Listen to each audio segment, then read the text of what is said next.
नमस्कार, मैं संदेश नेमा और आप देख रहे हैं खबर समय जगत। आइए नजर डालते हैं आज की ताजा तरीन खबरों पर। मुख्यमंत्री डॉक्टर मोहन यादव ने राज्य में दूध उत्पादन को आत्मनिर्भर और समृद्ध बनाने की दिशा में बड़े कदम उठाने का ऐलान किया है।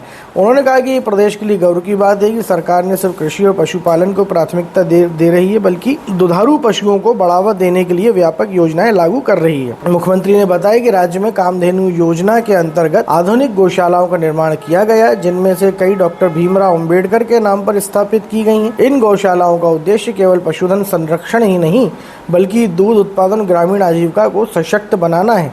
इसके साथ ही सरकार ने दुधारू पशुओं की खरीदी पर अनुदान योजनाएं शुरू की हैं, जिससे छोटे और मध्यम वर्ग के किसानों को सीधा लाभ मिल रहा है।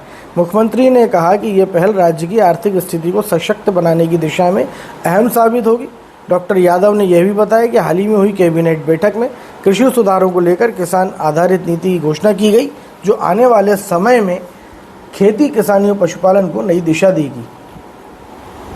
ये कहते हुए भी आनंद है कि हमने अपने राज्य के अंदर दूध उत्पादन को लेकर जो काम कर रहे हैं, और ख़ास करके हर गांव, गली, मोहल्ले, स्थानों पर दूध के उत्पादन को बढ़ावा देते हुए भगवान कृष्ण के काल को पुनर्स्थापित करने के लिए हम लोग काम कर रहे हैं।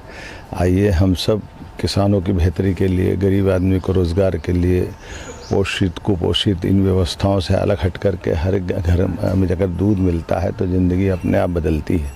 ऐसे में दूध मध्य प्रदेश के अंदर उत्पादन बढ़ करके 9 से 20% हो जाए, इस दिशा में हमने कामधेनु योजना प्रारंभ की। डॉक्टर अंबेडकर जी के नाम पर भी विभिन्न गौशालाएँ प्रारंभ की।